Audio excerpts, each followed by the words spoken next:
These are certainly the cleanest steps on Madison Avenue. That's how Mr. Day wants them kept. Good morning. Good morning.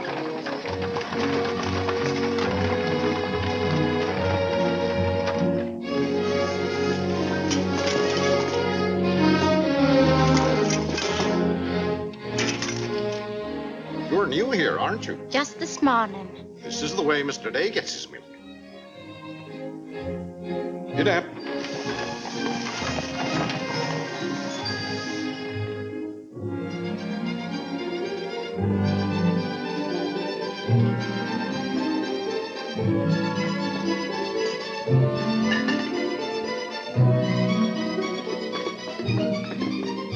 Annie, be careful of this dish. You could burn your hands.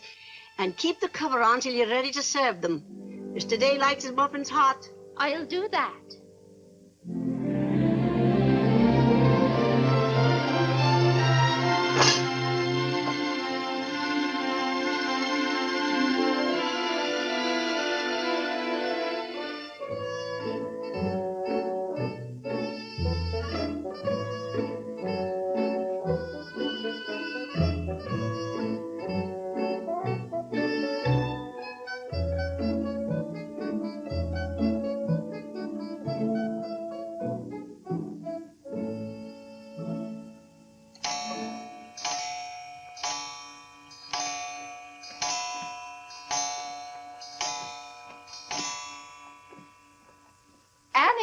Is the table set for breakfast? Yes, ma'am.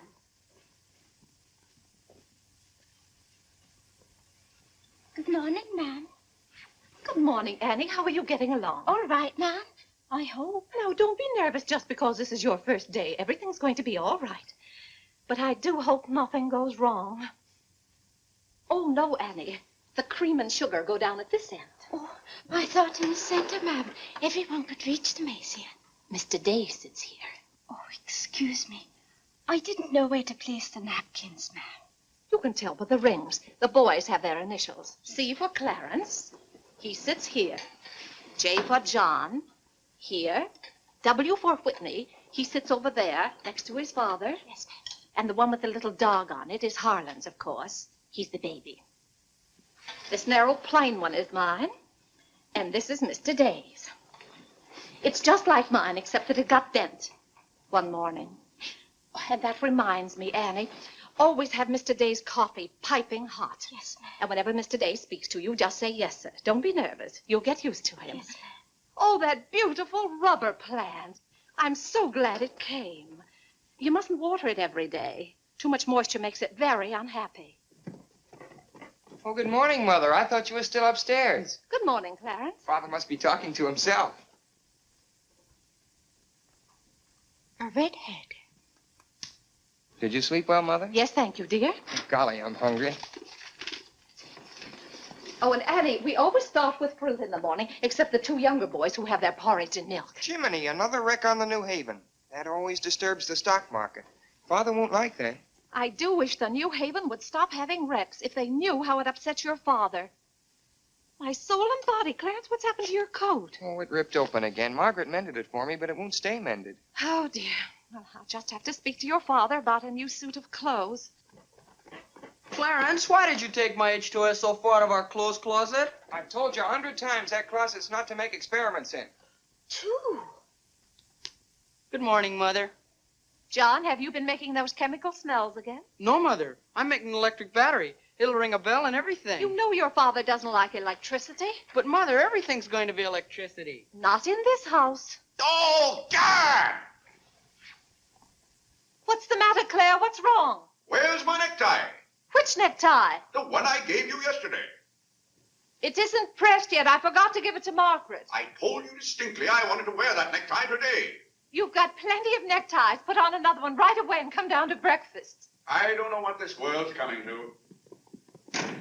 Mother, may I have my breakfast early? I'm going to play baseball. 3. Whitney, before you leave the house, you have to study your catechism. But, Mother, they're going to let me pitch today. Good morning. Who won? The Giants, 7-3. Buck Ewing hit a home run. Let me see. Boys, don't wrinkle the paper before your father sees it. Mother, could you ask me my catechism now? I think I know it. Well, let's see. What is your name? Whitney Benjamin. Who gave you your... Come and help me down, Mother. There are steps to come down, Mom. Good morning, darling. Good morning, Mother. How's your finger? It itches. Good, that's a sign it's getting better. Come along. Oh. Let's see, what was I doing? Oh, yes, the catechism. Who gave you your name? My sponsors in baptism, wherein I was made a member of Christ, the child of God, and an inheritor of the kingdom of heaven. Mother, if I hadn't been baptized, wouldn't I have any name? Not in the sight of the church. What did your sponsors then for you? They did promise and vow 3 things in my name. First, that I should renounce the devil and all his works, the pomps and vanity of this wicked world, and all the sinful lusts of the flesh. And secondly, that I believe all the articles of the Christian faith. And thirdly, that I should keep God's holy will and commandments, and walk in the same all the days of my... Good morning, boys. Good morning. Good morning, Good morning, Father. Father. Morning, Vinny. Have a good night? Yes, thank you, Claire. Good. Sit down, boys. What's that thing doing in here? Claire, that's our new rubber plant. Place for rubber plants is on the equator. Take that object out, Catherine. You're not Catherine? No, sir. Good. Never liked Catherine anyway. Thank you, Clarence. Put it somewhere else, Annie, but not too near a window. Sit down, Harlan. Thank you, dear.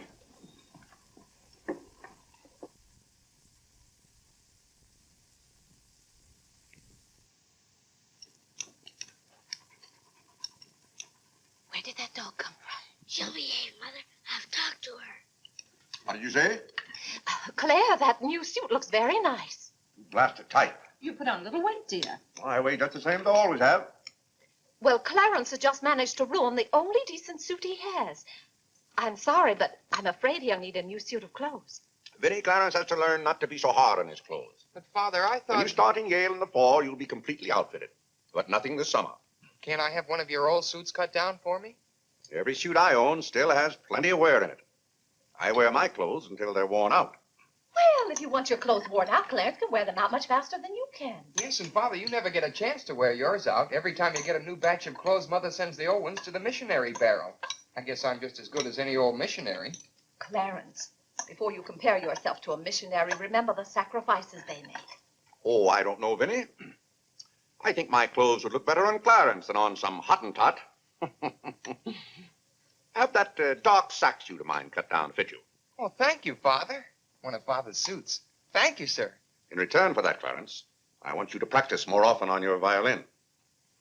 Whitney, don't eat so fast. Well, Father, I'm going to pitch today. But before I go, I have to study my catechism. What do you bother with that for? Because if he doesn't know his catechism, he can't be confirmed. But Vinny, Whitney's going to pitch today.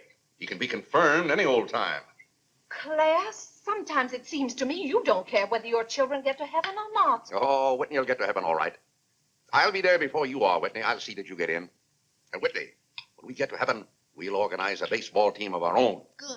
It'd be just like you to try and run things up there. Yeah, from all I've heard about heaven, it seems to be a pretty unbusinesslike place. They could probably use a good man like me. What makes you so sure they'll let you into heaven? Well, if they don't, I'll certainly raise a devil of a row. Claire, I do hope you'll behave when you get to heaven. Now, Vinny, Vinny, how many times have I asked you not to engage a maid who doesn't know how to serve properly? Claire, can't you see she's new and doing her best? How can I serve myself when she's holding that platter over my head? Hold it lower, Annie. Yes, ma'am. What became of the one we had yesterday? I don't know why you can't keep a maid. Oh, you don't? Why on earth can't you run your house the way I run my office? All I want is service. What the devil's that noise?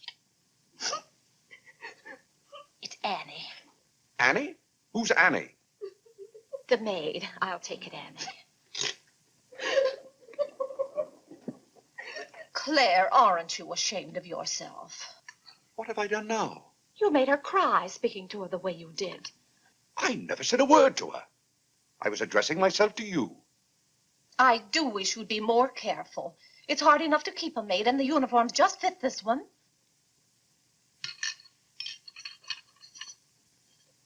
What's the matter, Claire? What's wrong?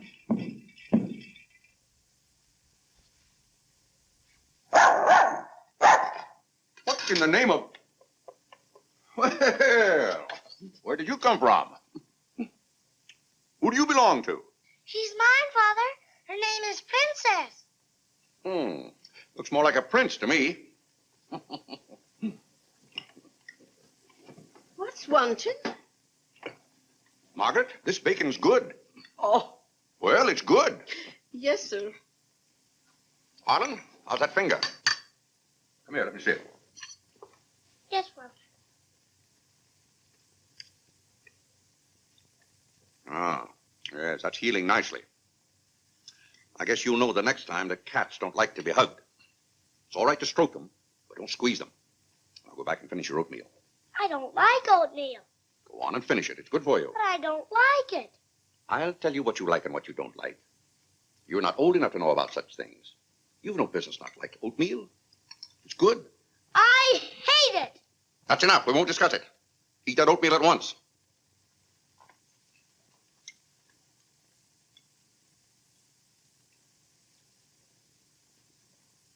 Ah.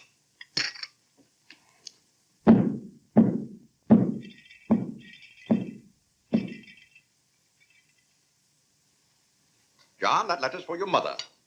I finished my oatmeal, Father. May I be excused? Yes, Whitney, you may go. It's a good game. I will. Whitney? Yes, Mother. My catechism. Never mind this morning, darling. Run along. Thank you, Mother. What's wanted? Margaret, what is this? Coffee, sir. It is not coffee. You couldn't possibly take water and coffee beans and arrive at that. It's slops, that's what it is. Slops. Take it away. I come down to this table every morning hungry. Well, if you're hungry, Claire, why aren't you eating your breakfast? I am. Aunt Judith wants me to come up and visit her. Now, Vinny, I want no more relatives in this house. We are going to live here by ourselves, in peace and comfort. Claire, I was saying Aunt Judith wants me to visit her. Oh. Eat your oatmeal, dear. Now, what on earth is this? Dear friend Day, we are assigning you the exclusive rights to Staten Island for selling the Gem Home pop-up of popcorn. I think that's for me, Father. But then why isn't it addressed to Clarence Day, Jr.? Oh, it is. I wouldn't get mixed up in popcorn, Clarence. It's too indigestible. Confound it, another wreck on the New Haven. If you please, ma'am, there's $1 due in a package. It's from Lewis and Congers. Oh, yes, those kitchen knives I ordered. Make a memorandum of that, Vinny. $1, and whatever it was for. Of course, Claire. I must have a record of what is spent running this house. I've never understood what good a record is after the money's gone. There's just $1, Margaret. Vinny, this house must be run on a business basis. Of course, dear. That's what the household accounts are for. Oh, Claire, it's 8:30. You don't want to be late at the office. Plenty of time. Annie, clear the table now. Yes, ma'am, I'll do that. Clarence, John, Yes, Mother? you boys go up and move the small bureau from my room into yours. Who's coming? Cousin Cora, and she's bringing a friend with her, a young girl. A girl? You'll have to help entertain her, Clarence. Oh, Mother, do I have to? Wait till Father finds out we've got visitors. There'll be a rumpus. John, don't criticize your father. He's very hospitable. After he gets used to the idea. I like coffee, I like tea, I like the girls, and the girls like me. Well, I don't like girls, and they don't like me. Oh, yeah! Go on, boys, go on. What's the matter, Claire? What's wrong? How did that get in this room? Now, Claire, how was the new maid to know? Keep that abomination out of here. All right, I'll take it. Oh, Claire, dear, I'm afraid I'm going to need some more money. You were complaining about the coffee this morning. Well, that nice French drip coffee pot is broken, and you know how it got broken. Yeah, never mind that, Vinny. As I remember, that coffee pot cost $5 and something. I'll give you $6. When you get it, Vinny, Enter the exact amount in the ledger. Of course, Claire. We can't go on month after month having the household accounts in such a mess. No. And I've thought of a system that will make my bookkeeping perfect. Well, I'm certainly relieved to hear that. All we have to do is open charge accounts everywhere, and the stores will do my bookkeeping for me. Now, wait a minute, Vinny. Then, when the bills come in, you'd know exactly where your money had gone. Yes, I certainly would. Vinny, we get enough bills as it is. Claire, dear, don't you hate those arguments we have every month? I certainly do. Not to have those, I should think, would be worth something to you. Well, I'll open an account at Lewis & Conger's and one at McCreary's to start with. Thank you, Claire. We'll see how it works out. Thank you. Oh, the rector's coming to tea today.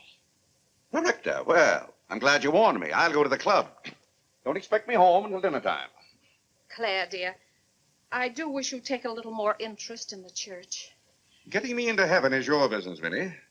If there's anything wrong with my ticket when I get there, you can fix it up.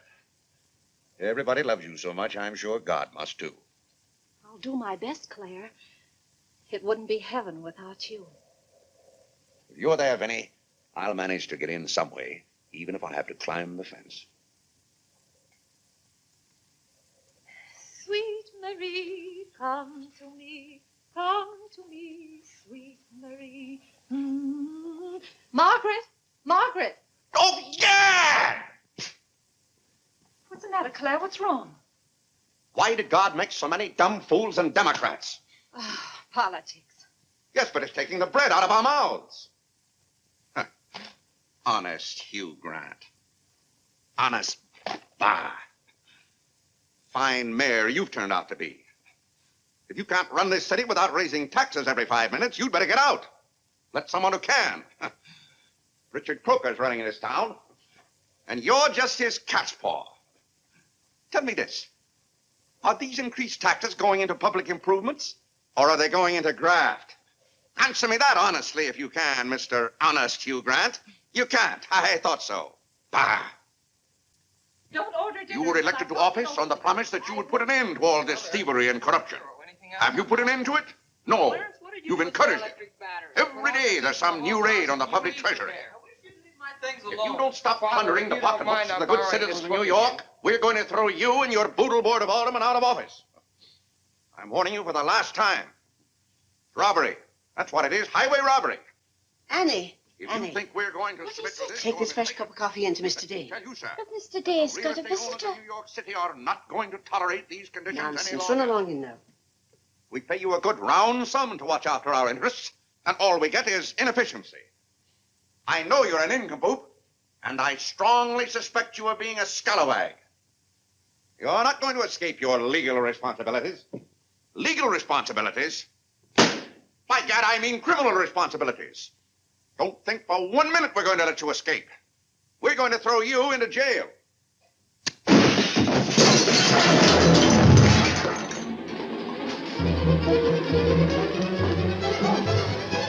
Annie, are you hurt? He can't throw me into jail. Vinny? Vinny, why can't I have quiet here in the morning? Claire, what happened? It sounded to me as though that maid dropped a whole tray of dishes. Yes, but what did you say to her? Say to her? I haven't seen her since breakfast. I've got to get to the office. Oh, yes, Claire, you don't want to be late. I'll be home in plenty of time for dinner. Why don't we have chicken fricassee tonight? Well, Claire, chicken's gone up. It's 8 cents a pound.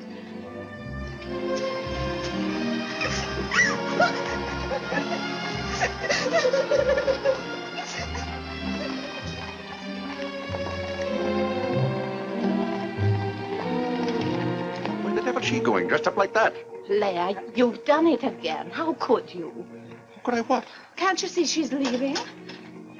Dear, I have no time to engage a new maid. We'll have to have dinner out. Dinner out? Nonsense. I'll engage a new maid myself. Claire, you can't. She has to fit the uniforms. I'll have one here in an hour. Goodbye, dear. Bye, Claire. Good morning, Mr. Day. On your way to the office? Yes, Terence. Good morning. Mrs. Day? Good morning, Mr. Day. Good morning, Jim.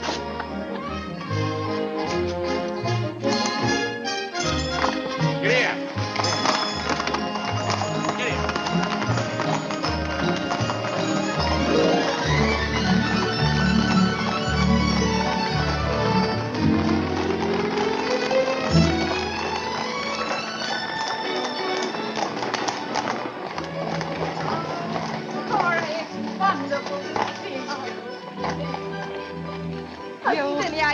getting younger and prettier every year. Oh, this is Mary Skinner. Ed Skinner's daughter. My goodness, I never would have known you.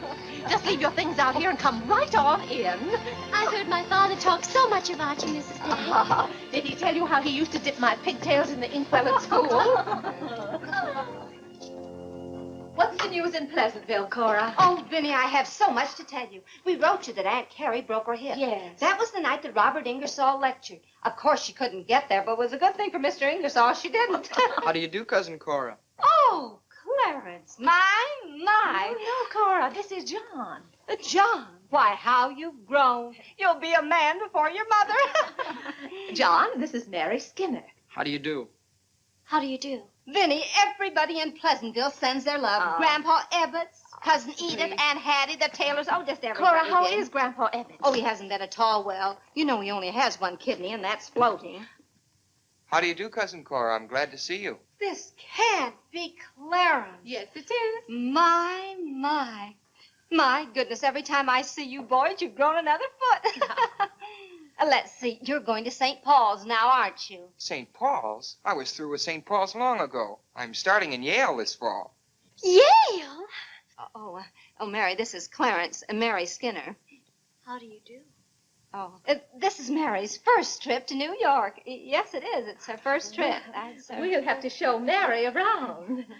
Oh, I tell you, I'll ask Mr. Day to take us all to Delmonico's for dinner tonight. Delmonico's? Think of that, Mary, Delmonico's. And Cousin Clara's such a wonderful host. Well, I know you girls want to freshen up, so come upstairs. Clarence, get their bags. I've given you girls Clarence's room, but he didn't know about it until Now, this Vinny, morning. I don't want you to He give hasn't us a moved his thought. things Don't out you yet. bother about us for That doesn't 1 make minute. John, get their old bags. We just take care of ours. Oh, you play the violin. Well, I fool with it a little. You're just being modest. No, really, I play the piano. Not awfully well, but... Now, you're being modest. Do you ever play duets? Well, I haven't up to now. Neither have I. Up to now.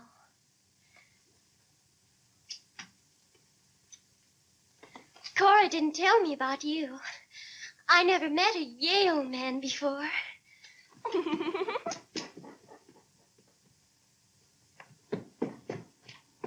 What's happened to you? Nothing. I feel fine.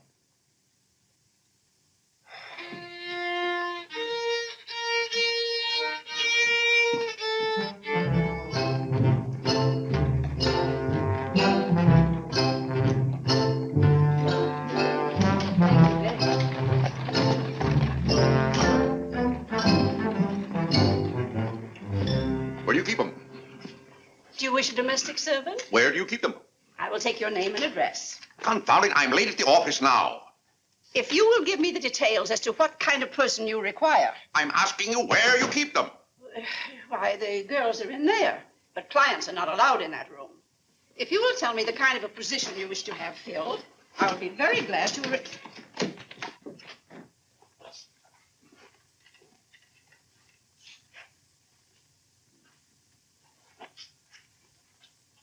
You stand up, please.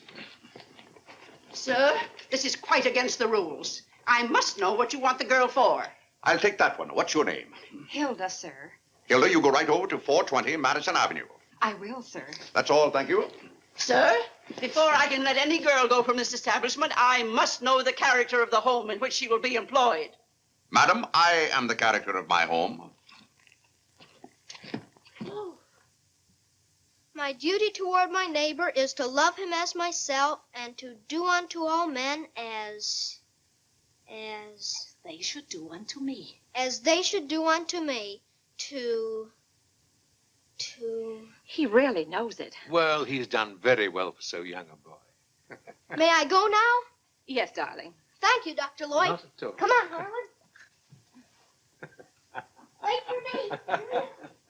Ah, you and Mr. Day must be very proud of your children. I was hoping I'd find Mr. Day at home this afternoon. Well, he's usually home from the office by this time. Perhaps he's gone for a gallop in the park. It's such a fine day. He's very fond of horseback riding, I believe. Oh, yes.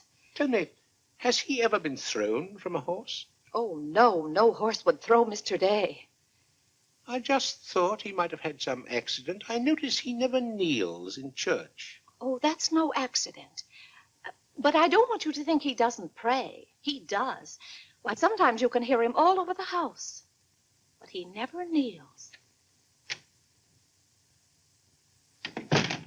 Ah, perhaps that's Mr. Day now. I hardly think so. Oh, the devil, I forgot. Claire, you're just in time for tea. I'll send for some hot water. How are you, Dr. Lloyd? It's a great pleasure to have a visit with you, Mr. Day. Mother, are they back yet? No, Clarence, no.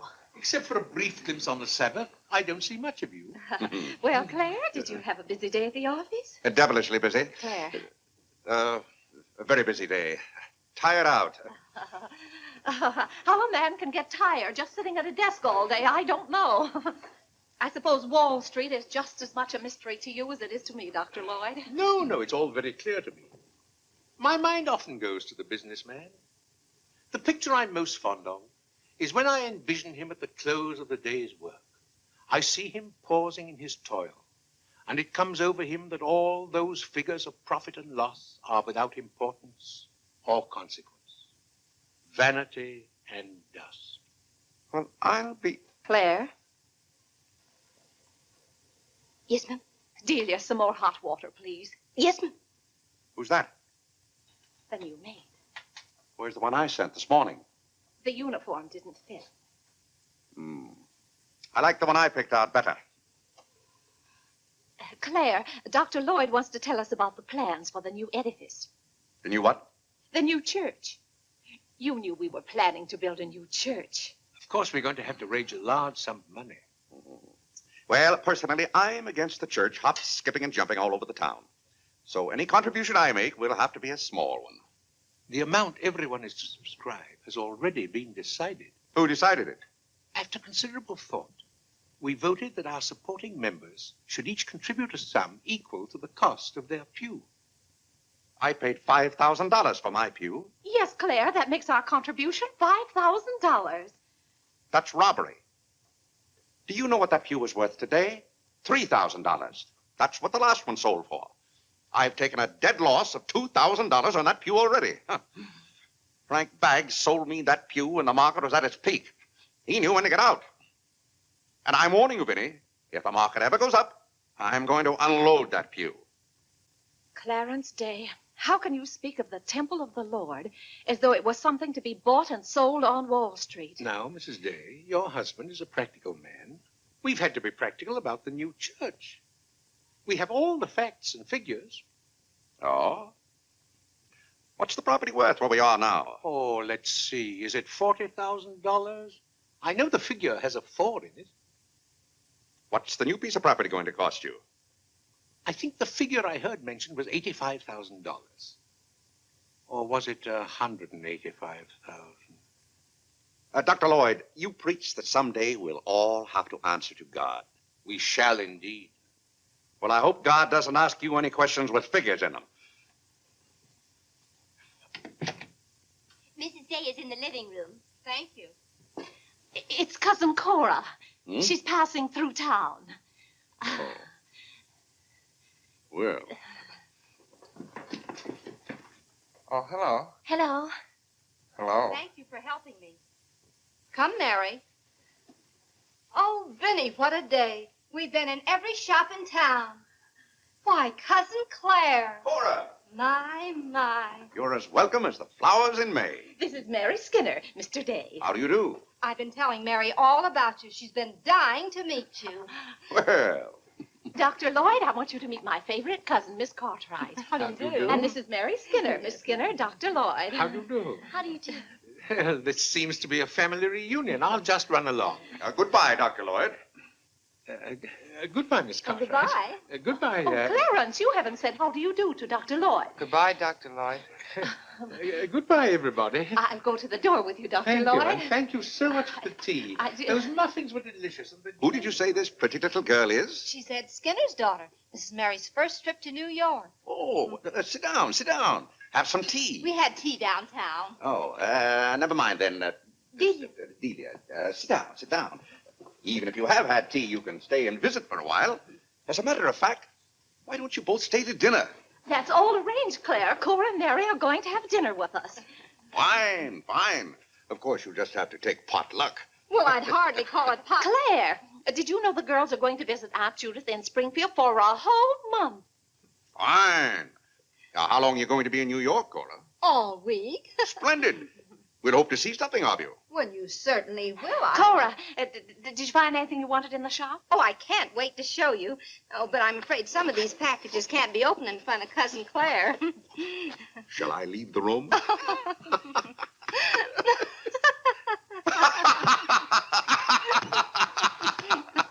Oh, Clarence, would you take the packages in the hall up to our room, or should I say your room? Wasn't it nice of Clarence to give up his room to us for a whole week? Cora, come on, I just can't wait to see what's in those packages.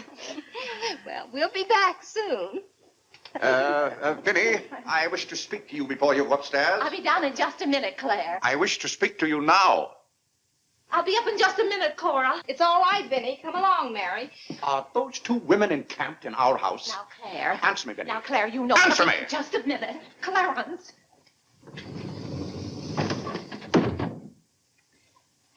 Now, Claire, you know you've always been fond of Cora. What has that to do with her planking herself down in my house and bringing hordes of strangers with her? How can you call that sweet little girl a horde of strangers? Why don't they go to a hotel? New York is full of hotels built for the express purpose of housing such nuisances. Claire, two girls alone in a hotel? Why, who knows what might happen to them? All right, then put them on the first train. They want to roam with the gypsies? Lend them a hand. Keep them roaming. But, Claire, they're just staying in that little room of Clarence's. The trouble is they don't stay there. They stay in the bathroom. Every time I want to take my bath, it's full of giggling females, washing their hair. I tell you, I won't have it. Send them to a hotel. I'll pay the bill gladly, but get them out of here. Father, I'm afraid they can hear you upstairs. Then keep those doors closed. Clarence, you open those doors. Open them all the way. Now, Claire, you be quiet and behave yourself. They're here, and they're going to stay here. That's enough, Vinny. I want no more of this argument.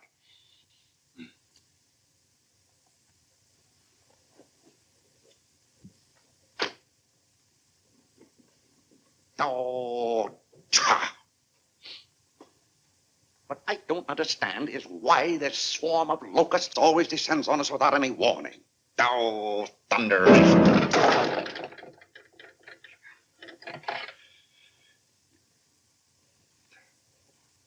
Vinny. Dear Vinny.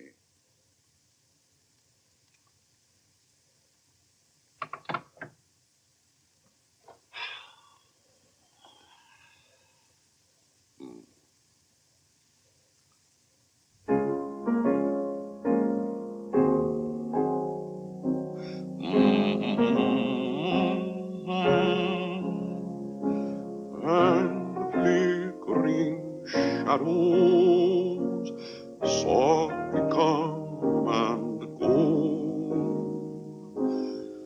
Oh, my heart, be weary.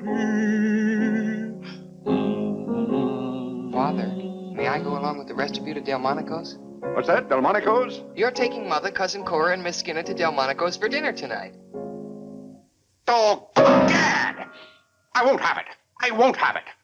I will not have my life arranged for me. I bought this house for my own comfort. I will not submit myself to this indignity. Now, Claire, what's the matter? I won't stand it. By heaven, I won't stand it. Clarence. Do I understand that I am not permitted to have dinner in my own home? Claire, a little change will do you good. I have a home to have dinner in, and any time I can't have dinner at home, this house is for sale. Well, Claire, you can't have dinner here tonight because it isn't ordered. And besides, Cora and Mary want to see something of New York. Well, that's no affair of mine. I am not a guide to Chinatown and the Bowery. Oh, Mr. Day, I just love your house. I could live here forever.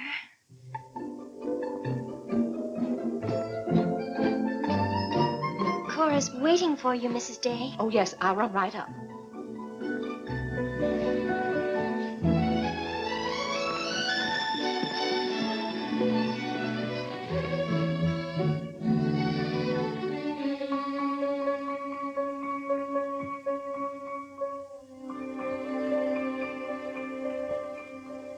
I'm glad you like our house, Miss Skinner. I like it very much, Mr. Day. Praise from a stranger is approbation indeed. At home, our living room is green. I like green. I like green, too. Red's my favorite color. It's an interesting thing about colors. Red's a nice color in a house, too, but outside, too much red would be bad. I mean, for instance, if all the trees and the grass were red. Outside, green's the best color. That's right. I never thought of it that way. But when you do think of it, it's quite a thought. I bet you make your mark at Yale. Oh. My mother wants me to go to college. Do you believe in girls going to college? I guess it's all right if they want to waste that much time. Before they get married, I mean. I'm glad you're fond of music, Mr. Day. Oh, hello. Look, a new youth companion. John enjoys the youth's companion. John. Won't you sit down? Oh, thank you. It tells all about connecting batteries in series. John, Miss Skinner and I were talking. Oh, that's all right. You won't bother me. Jiminy, there's where I made my mistake. I didn't mix enough blue vitriol with it.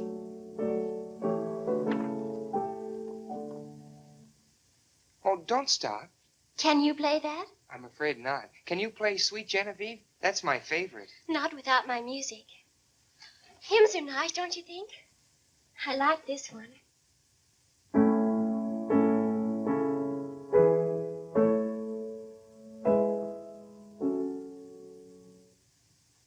That's funny.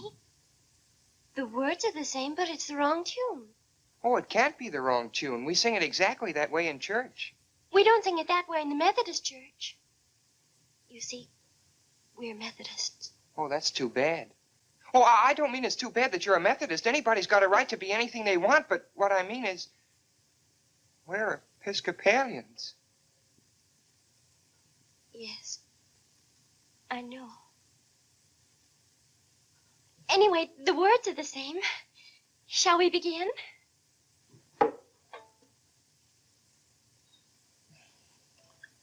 Now.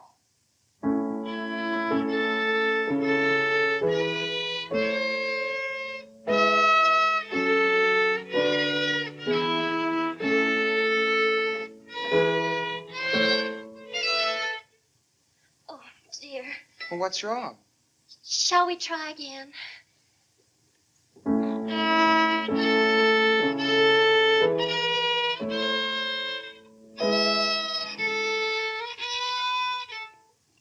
It must be my fault. Oh, no, it's my fault. No, you're the Episcopalian.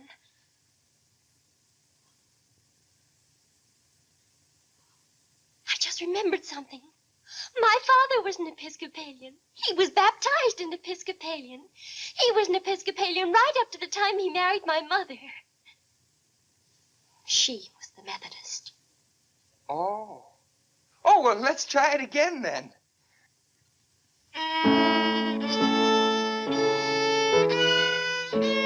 Well, Clarence, if you're going to Delmonico's with us, you'd better get dressed. Am I going too? Jiminy. Thank you, Father. Be ready in just a minute, Mother. Minnie, that young lady looks about the same age you were when I came out to Pleasantville to rescue you. Rescue me? You came out there to talk me into marrying you. Well, it worked out just the same. Ah.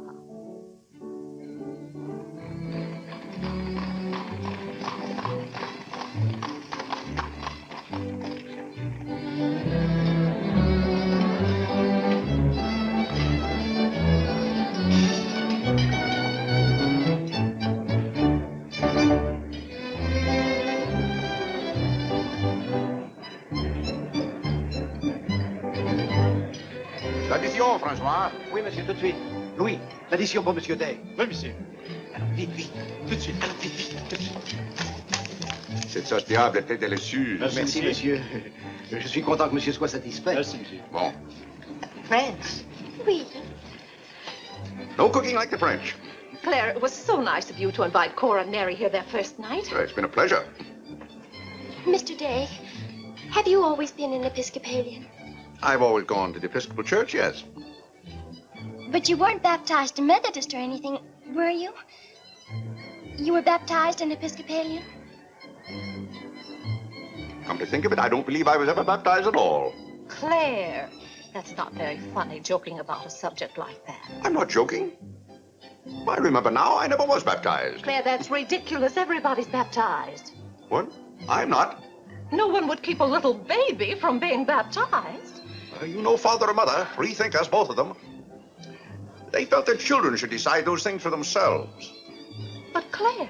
I remember when I was 10 or 12 years old, Mother set out to give some thought to it, but I never got around to having it done to me. Claire, do you know what you're saying? Yes, I'm saying I've never been baptized. Then something's got to be done about it right away. Now, Fiddy, don't get excited over nothing. Why haven't you ever told me? Well, what difference does it make? I've never heard of anyone who wasn't baptized. Even the savages in darkest Africa. Well, it's all right for savages and children. But if an oversight was made in my case, it's too late to correct it now.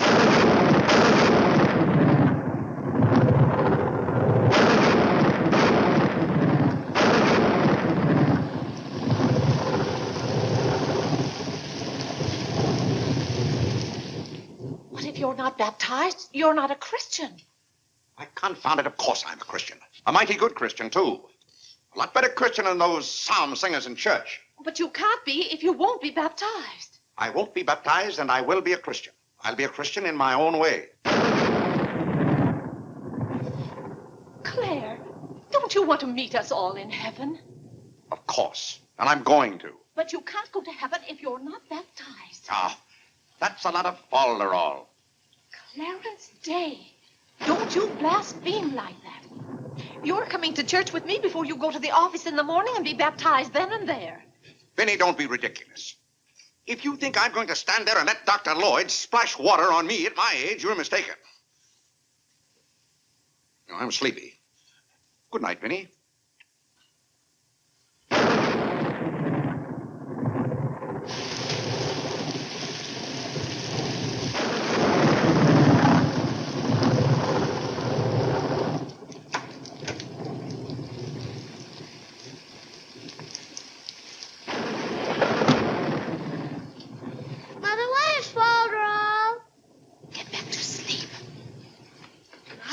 Yes, Whitney. If Father hasn't been baptized, he hasn't any name. In the sight of the church, he hasn't any name. That's right. Maybe we're not even married.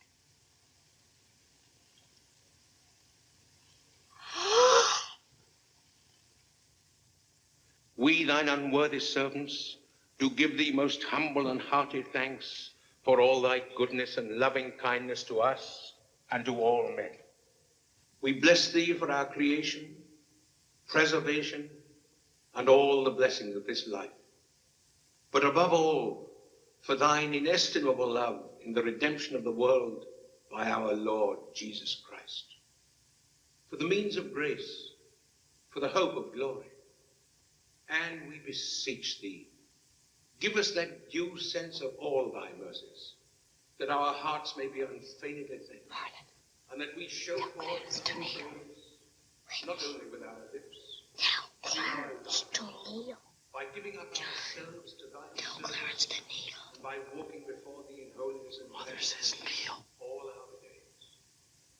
Through Jesus Christ our Lord, to whom he says he can. With thee he says and the Holy Ghost be all honor and glory, world without end. Amen. The grace of our Lord Jesus Christ, and the love of God, and the fellowship of the Holy Ghost be with us all evermore. Amen. Amen.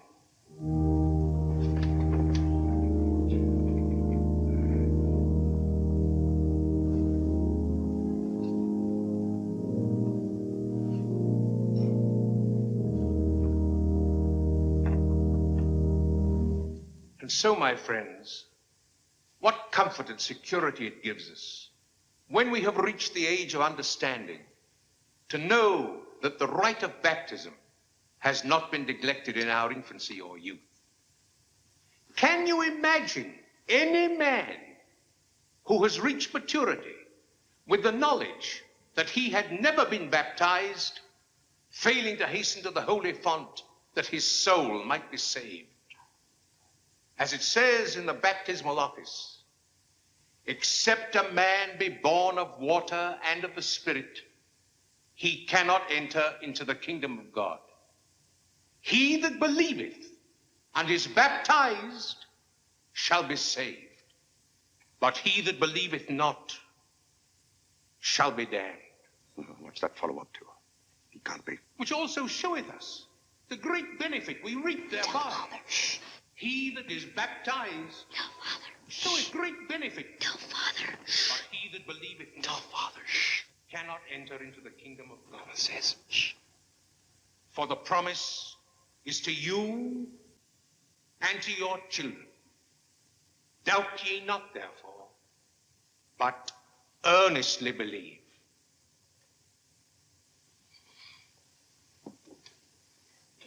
In the name of the Father, and of the Son, and of the Holy Ghost.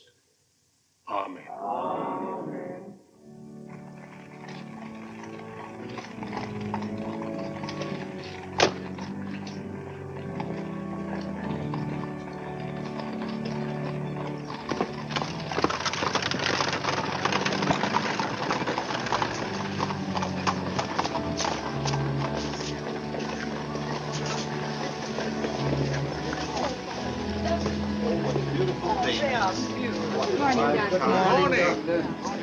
This is William Tyler Wickersham.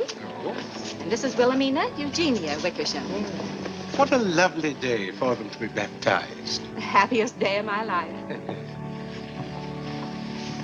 Sure it is. Lovely set. Thank you, my dear.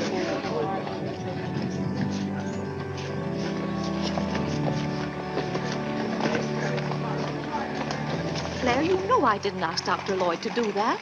You must have said something. Well, I had to find out from him if we were really married. I am married and I'm not baptized. And as far as I'm concerned, the whole congregation can know it. They certainly know it now. That suits me. I don't go to church to be preached at as though I were some lost sheep. Claire, you don't seem to understand what the church is for. Minnie, if there's one place the church should leave alone, it's a man's soul.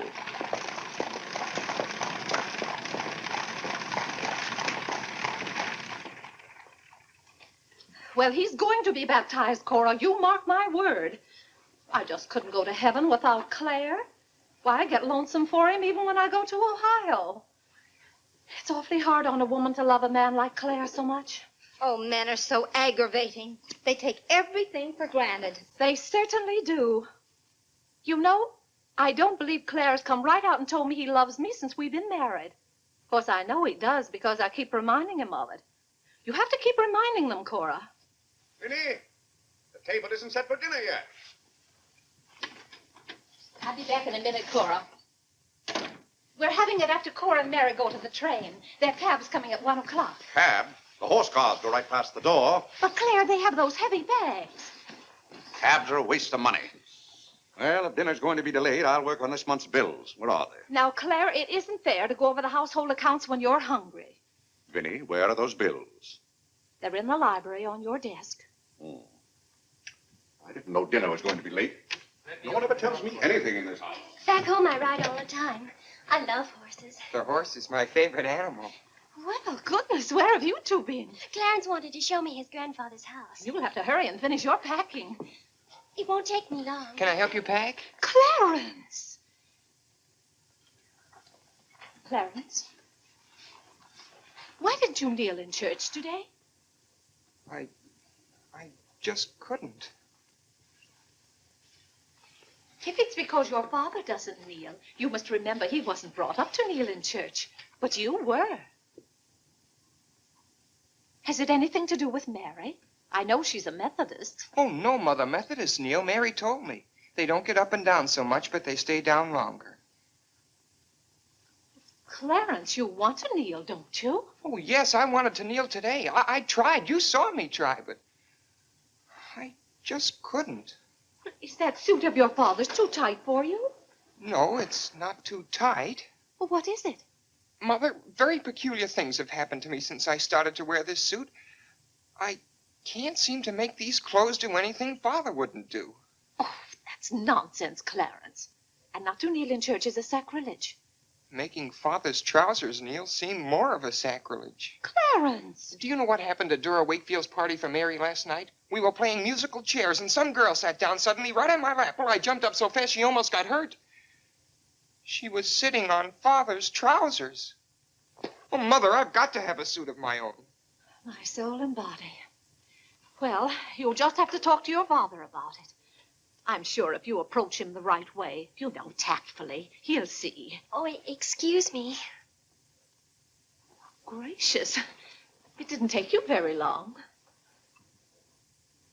Well, I'll see about your box lunch for the train. Remember, it's Sunday.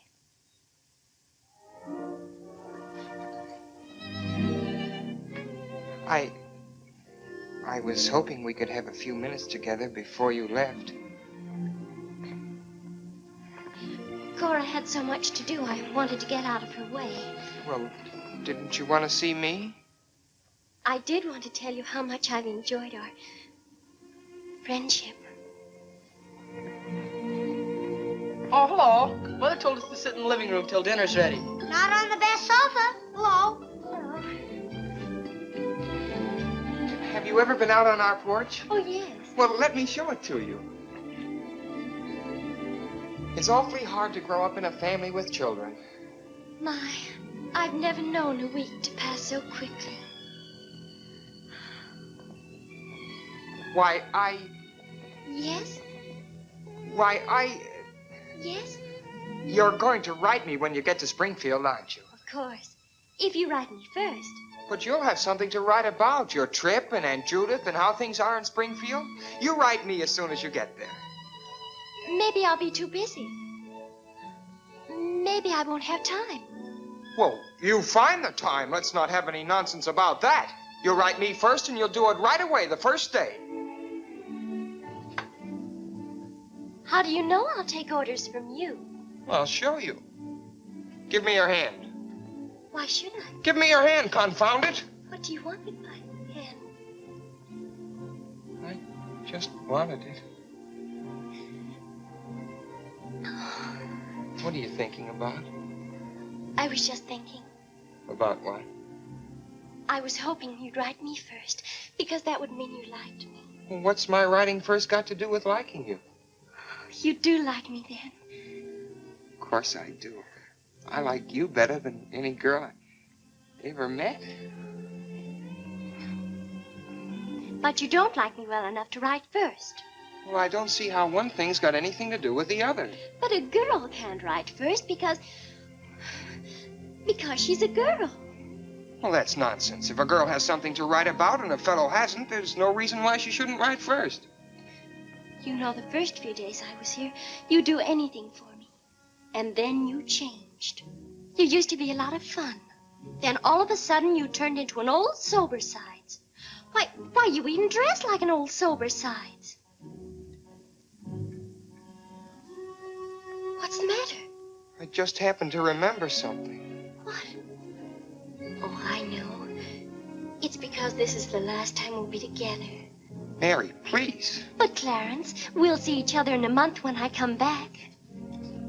Oh, Clarence, please write me first, because that'll show me how much you like me. Please. I'll show you how much I like you. Get up, get up! Oh, Mary, don't do that. Please don't do that. Now you'll think I'm just a bold and forward girl. Oh, no, it's not that. Was it because it's Sunday? No, it'd be the same any day. Oh, you just didn't want me sitting on your lap. Oh, it was nice of you to do it. It was nice of me, so you told me to get up. You just couldn't bear to have me sit there. Oh, well, you needn't write me first. You needn't write me any letters at all, because I'll tear them up without opening them. I never want to see you again. Oh, Mary, listen to me. Mary, please. Oh, Mary.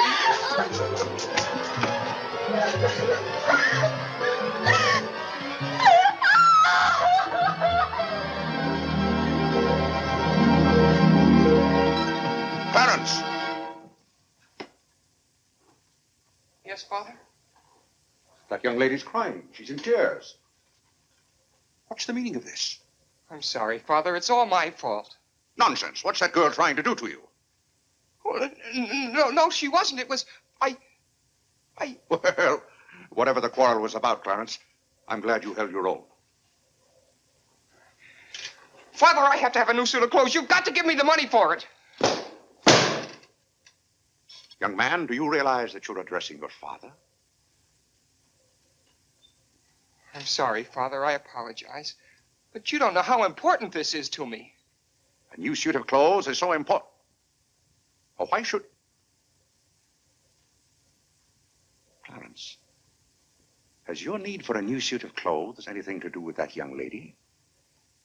Yes, Father. Why, Clarence. Why, this comes as quite a shock to me. What does, Father? For you are being so grown up. Still, I might have known if you were going to college this fall. Yes, you're at the age when you'll be meeting girls. Clarence, there are things about women that I think you ought to know. Sit down.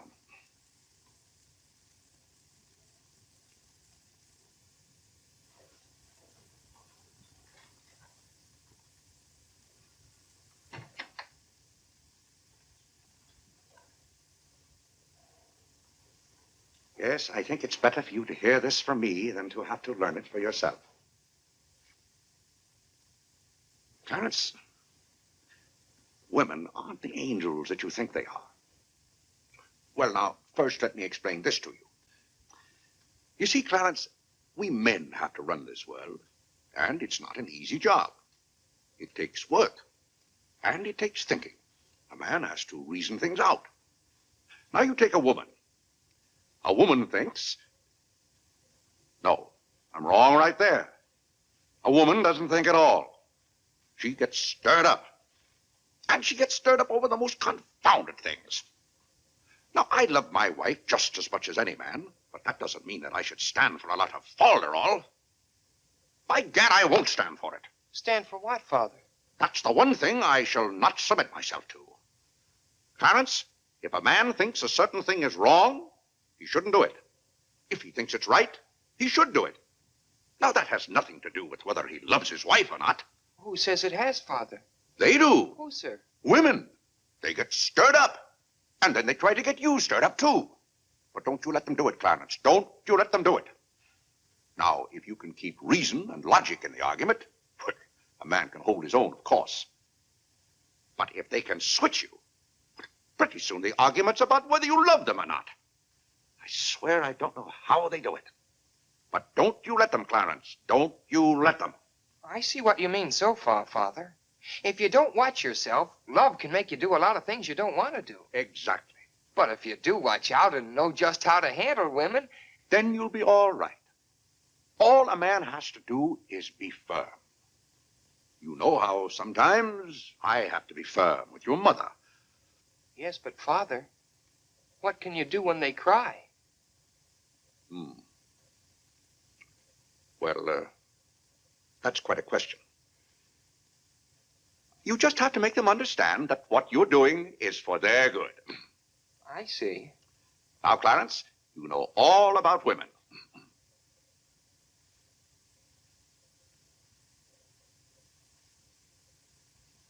But, Father...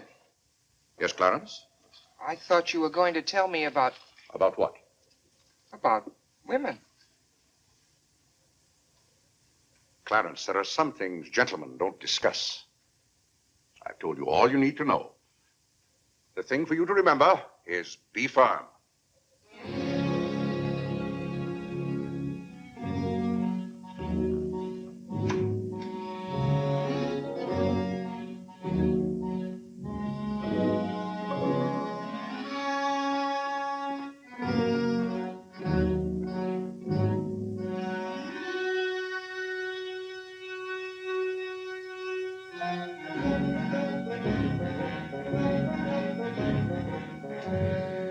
Mary, when you get to Springfield, the very first thing you...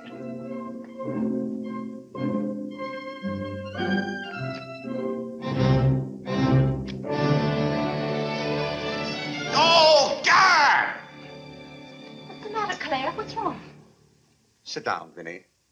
Oh, Claire, Cora and Mary are leaving any moment Sit down. now. Vinny, you know I like to live well, and I want my family to live well. But this house must be run on a business basis. I must know how much money I'm spending and what for. For instance, if you recall, a week ago, I gave you $6 to buy a new coffee pot. Yes, because you broke the old one. You threw it right on the floor. I'm not talking about that. Now, I find here among my... It was a pity to break that nice coffee pot, Claire. It was imported from France, and that little shop has stopped selling them. But what has that They to... said the tariff wouldn't let them, and that's your fault because you're always voting to raise the tariff. The tariff protects America against cheap foreign labor. Now, this bill... The tariff does nothing but put up the prices, and that's hard on everybody, especially the farmer. Vinny, I wish to heaven you wouldn't talk about matters you don't know anything about. I do, too, know about them. Miss Gulick says that every intelligent woman should have some opinion Who, about... may I ask, is Miss Gulick? She's the current events woman I told you about, and the tickets are $1 every Tuesday. Do you mean to tell me that a pack of idle-minded females pay $1 apiece to hear another female gabble about the events of the day? Listen to me if you want to know anything about the events of the day. But you get so excited, Claire. And besides, Miss Gulick says that our president, whom you're always belittling, prays to God for guidance. Vinny, what happened to that $6? What $6? I gave you $6 to buy a new coffee pot. Now I find that you apparently got one of you was in Congress and charged it. Here's the bill. One coffee pot, $5. So you owe me $1, and you can hand it right over. I'll do nothing of the kind. What did you do with that $6? Well, Claire, I can't tell you now, dear. Why didn't you ask me at the time? I give up. Wait a minute. I spent $4.50 for that new umbrella. Now we're getting somewhere. One umbrella, $4.50. And that must have been the week I paid Mrs. Tobin for 2 extra days washing. Mrs. Tobin. That's $2 more. $2. That makes $6.50, and that's another 50 cents you owe me. I don't owe you anything. What you owe me is an explanation of where my money's gone. I do the best I can to keep down expenses. You know yourself, Cousin Phoebe spends twice as much as we do. Don't talk to me about your cousin Phoebe. You talk about your own relatives enough. That's not fair, Vinny. When I talk about my relatives, I criticize them. I can't even speak of Cousin Phoebe. You can speak of her all you want to. But I won't have Cousin Phoebe or anyone else dictating to me how to run my house. I didn't say a word about her dictating. Claire, you know she isn't that. You said... Well, I don't know what you said now. You never stick to the point. Now, we're going over this account book, item by item. I find here a bill for $38. I don't know what you expect of me. I tire myself out chasing up and down those stairs all day long, trying to look after your comfort, to bring up our children. I do the mending and the marketing. Now you want me to be an expert bookkeeper, too.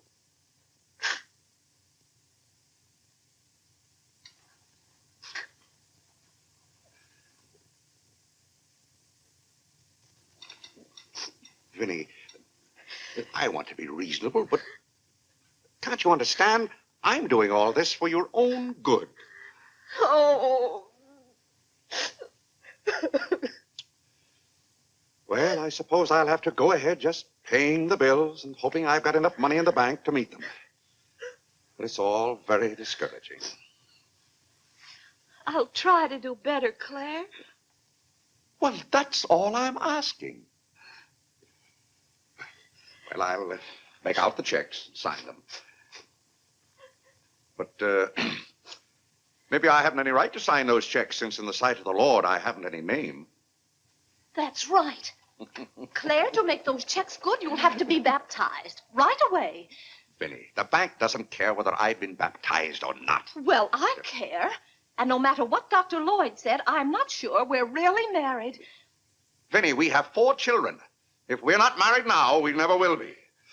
Claire, Dr. Lloyd said this morning. Well, that's all, Vinny. Hadn't you better go tell Whitney to watch for the cab? Not before you give me that $1.50. What $1.50? The $1.50 you owe me. I don't owe you any $1.50. I gave you money to buy a coffee pot for me, and somehow it turned into an umbrella for you. Why, Clarence Day, what kind of man are you? Quibbling about $1.50 when your immortal soul is in danger. And what's more, All right. All right, all right.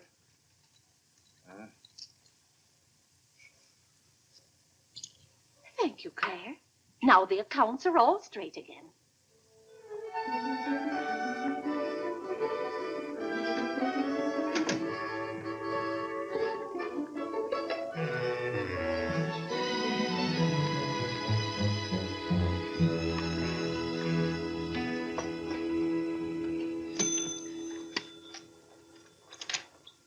What were you doing down there? I'm setting up this new burglar alarm. I invented it myself. Have you got any money you can lend me? No, you owe me 30 cents now. Well, I'll give you my stamp collection and my piece of John Wilkes Booth's finger. How much? Enough to get a new suit of clothes? If you can wait a month till I hear from the patent office in Washington, I may be rich. Well, I can't wait that long. Maybe I could get it sooner. I'm going to look into something else tomorrow. Wanted, an energetic young man to sell household necessity. Liberal commission. Apply 312. What? John, let me have this job. Why should I give you my job? They're hard to get. But I've got to get a new suit of clothes. Maybe I could get the job for both of us. I'll ask the man.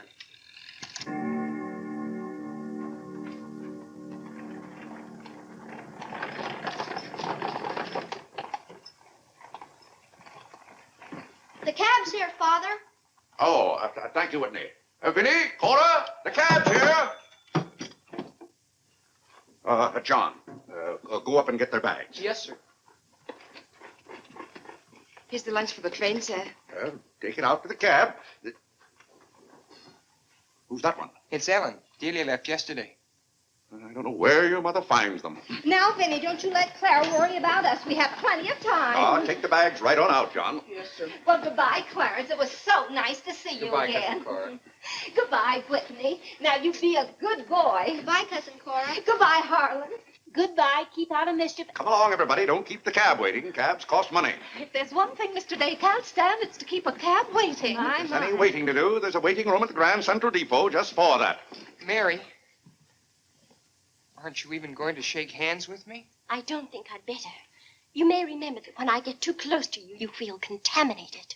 Mary, you're going to write to me, aren't you? Are you going to write first? No, Mary. There are times when a man must be firm. Mary, Mother says you better hurry out before Father starts yelling. It's Sunday. Goodbye, John. I'm very happy to have made your acquaintance. Thank you. May I help you? No, thank you. Take care of yourself. Goodbye, Mr. Day. Goodbye, Mary. Goodbye, Mrs. Day. I've had a wonderful Goodbye, time. Mary. Bye-bye. Goodbye. Goodbye, Cousin Claire. Goodbye, Cora. Goodbye, Cora.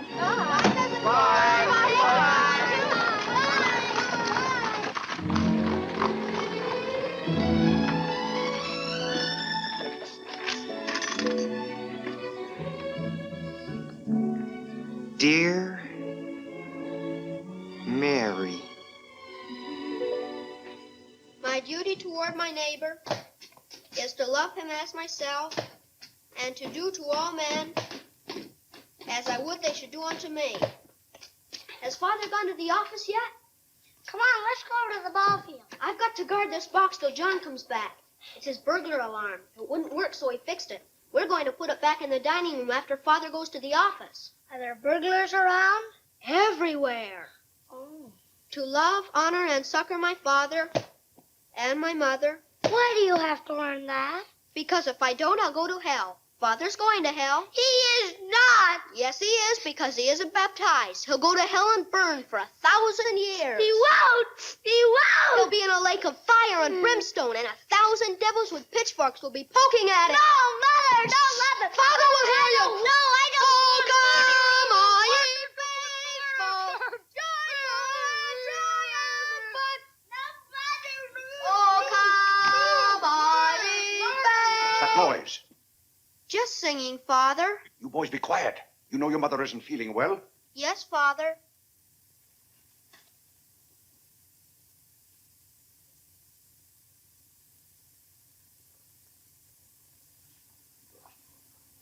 What did your mother say? She says she doesn't want any breakfast. Now, why does your mother do that to me? She knows it just upsets my day when she doesn't come down to breakfast. A special delivery, sir. Thank you. Thank you. Where's John this morning? Well, John had his breakfast early, Father, and went out to see about something. See about what? Well, John and I thought we'd work this summer and earn some money. Good. Work never hurt anyone. It's good for them. But if you're going to work, work hard. King Solomon had the right idea about work. Whatever thy hand findeth to do, Solomon said, do thy doggonedest. Well, I don't understand this at all. Here's a letter from some woman I never even heard of. Oh, Father. Oh, Gad! What is it, Father? This woman claims that she sat on my lap and that I didn't like it. Huh. What's that word? Oh, that one down there. It looks like curiosity. Oh. I only opened your letter as a matter of curiosity. Huh. Yes, go on. Why, this gets worse and worse. Just turns into a lot of sentimental, lovey-dovey mush. Cha! This is someone's idea of a practical joke. What's the matter, Claire? What's wrong? Nothing wrong. Just a fool letter. How are you feeling, Vinny? I thought you needed me. If you don't, I'll go back to bed. Oh, no. Come sit down and get some food in you. Do you good. Build up your strength. Yeah, here, sit down. Here, what's this one's name? Nora. Nora, get Mrs. Day some bacon and eggs. No, Nora. Bring me a cup of tea up to my room. Yes, ma'am. Oh, Vinny, it's just weak to give in to an ailment. I notice when you have a headache, you yell and groan and swear enough. Well, that's to prove to the headache that I'm stronger than it is. I think I've caught some kind of germ. Some of my friends have had to send for the doctor. The doctor? Oh, poppycock. But Claire, dear, when people are ill, you have to do something. Certainly I have to do something. Cheer them up. That's the way to cure them. How would you go about cheering them up? I? Oh, I'd tell them, bah.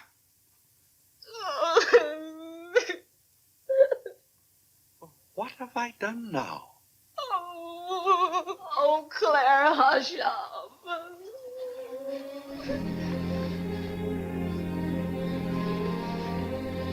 Hey, I didn't mean to upset you.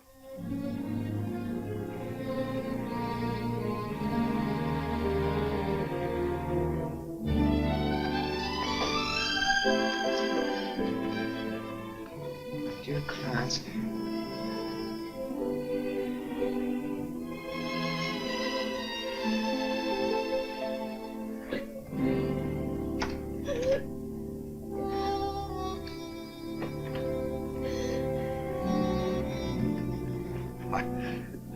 I was just trying to help you. You know, when you take your bed, I have a confounded lonely time around here. So when I see you getting it into your head that you're not feeling well, I want to do something about it. Just because some of your friends are giving into this, no reason why you should imagine you're ill. Claire, stop. Get out of this house and go to your office.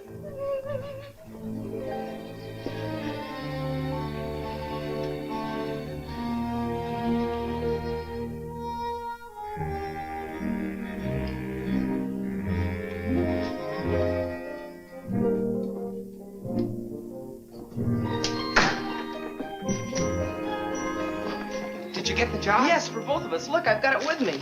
What is it? Medicine. Medicine? You took a job for us to go out and sell medicine? But it's wonderful medicine. Look what it cures. A sovereign cure for colds, coughs, catarrh, asthma, quinsy, and sore throat. Poor digestion, summer complaint, colic, dyspepsia, heartburn, and shortness of breath. Lumbago, rheumatism, heart disease, giddiness, and women's complaints. Nervous prostration, St. Vitus dance, jaundice, la grippe, proud flesh, pink eye, seasickness, and pimples. It's made from a secret formula known only to Dr. Bartlett. We get 25 cents commission on every bottle we sell, and he's giving us the territory of all Manhattan Island. Well, lots of fathers and mothers' friends have some of those diseases. Let's start out by calling on them. Yes. Oh, what if they ask us if we use it at our house? Oh, yes, it would be better if we could say we did. Excuse me? Oh, is that the tea for Mrs. Day? Yes. Oh, I'll take it up to her. Thank you. Right away now, while it's hot. What's the matter with Mother? Oh, I don't know. She was just complaining. Say, it says here it's good for women's complaints. Here.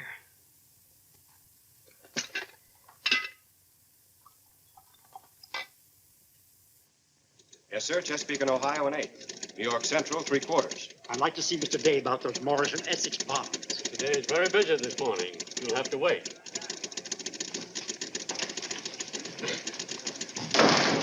Where's Father? Well, Master Whitney, have you come to pay us a visit? Where's Father? He's busy in his office with a customer. Master Whitney! But, Mr. Day, the president of the firm has Father, you have to come home right away. What's the meaning of this? Who sent you down here? Your mother?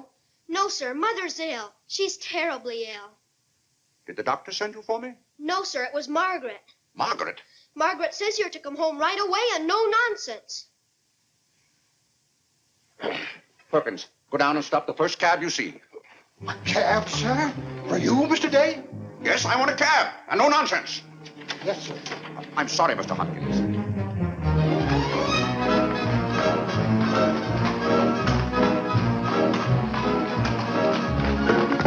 Confound you, can't you go any faster? All right. Get up. Get up there, do you hear me? Get up!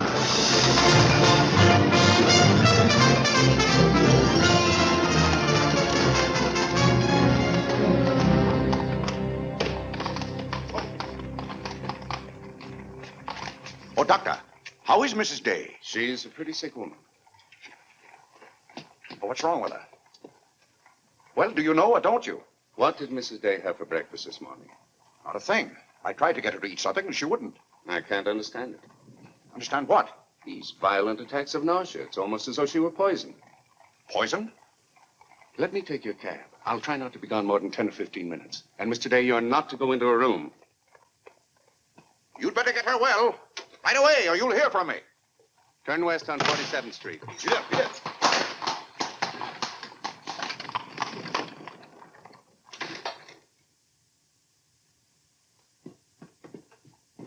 How is Mother? I don't know. Well, she better be good and sick, or Father may be mad at me for getting him up here, especially in a cab. Has your father come? Yes, just now. Where are you going, Margaret? I have to go for the minister.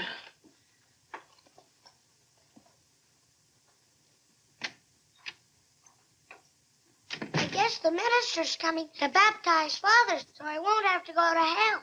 You can't be baptized in a house. You've got to have water. We have lots of water. Not the right kind.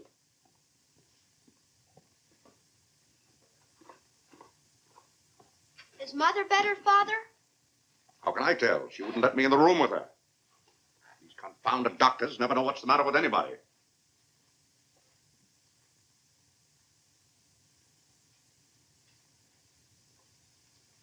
Father,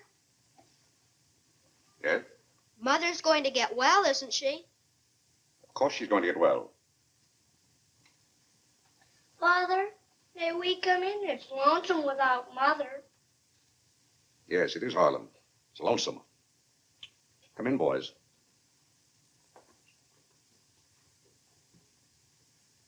What have you been doing, Harlan? Nothing. They won't let me upstairs. What about you, Whitney? I was supposed to learn the rest of my catechism. Will you hear me, Father? Yes, Whitney, I'll hear you. Start here. How many parts are there in a sacrament? 2, the outward visible sign and the inward spiritual grace. What is the outward visible sign or form in baptism? Water, wherein the person is baptized in the name of... You haven't been baptized, have you, Father? Whitney, what is the outward visible sign? Water, wherein the person... You don't know it well enough, Whitney. You'd better go and study it some more. You want me to read to you, Harlan? Father, are they going to put you into hell? Whitney, take Harlan with you.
What's the world coming to? Everybody's sending for the doctors. Doctors don't do you any good. Only make you feel worse. All poppycock. Who's ringing that bell? Stop that noise! Stop it, I say! What idiot's ringing that bell? Mr. Day, we must all be quiet. Mrs. Day is very ill. I know she's ill. Go up and see if she needs anything. And what are you doing out of the house? Send for the minister. The minister? He'll be right in. He's paying off the cab.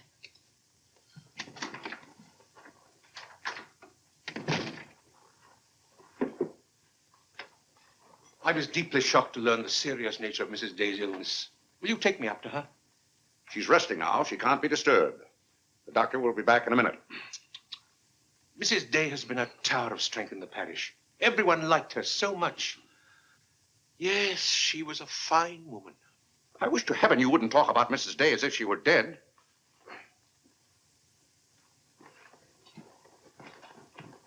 Is the doctor back yet? No. Does she need him? Well, she's kind of restless. She's talking in her sleep and twisting and turning.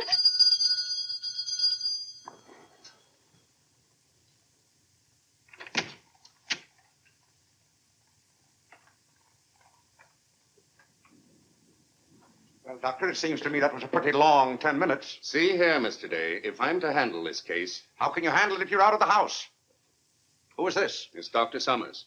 How do you do? I felt that Mrs. Day's condition warranted my getting Dr. Summers here as soon as possible for consultation. I hope that meets with your approval. Why, yes, of course. Anything that can be done. Upstairs, Doctor. Pardon me.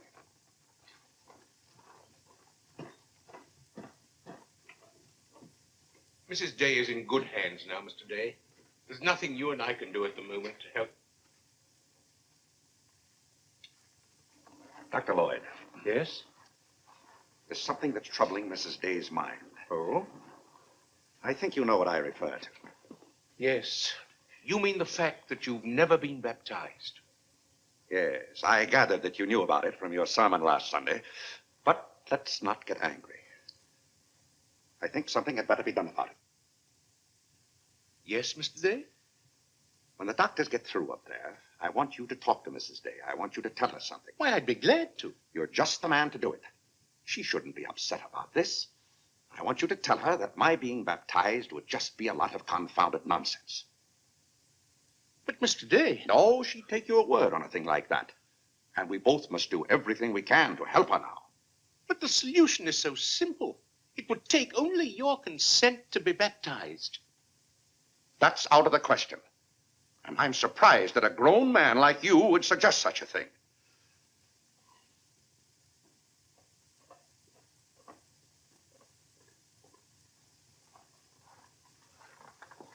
Well, Doctor, how is she? What have you decided? Is there a room we could use for our consultation? Well, yes, my library. Doctor. Dr. Summers, this isn't serious, is it?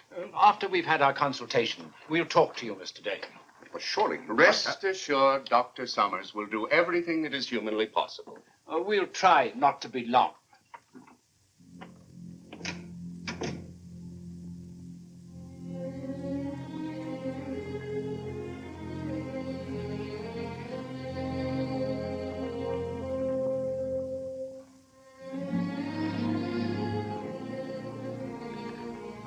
Tell me, this Dr.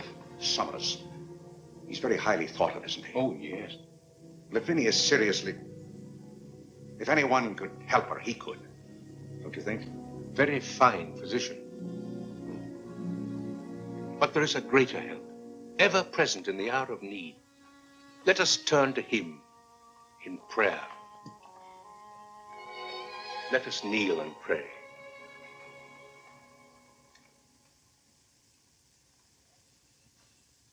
Let us kneel and pray.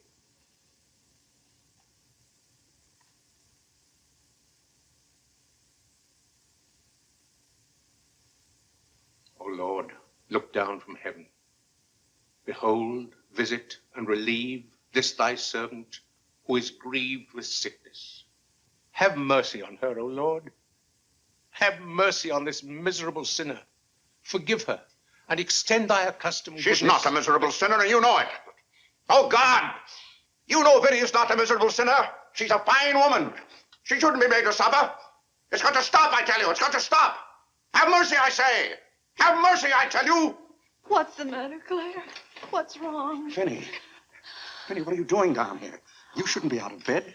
You get right back upstairs. I heard you call. Do you need me? Vinny, I know now how much I need you. Get well, Vinny. I'll be baptized. I promise. I'll be baptized. You will? I'll do anything. Oh, Claire. We'll go to Europe, just we two. You won't have to worry about the children or the household accounts. Or... Vinny.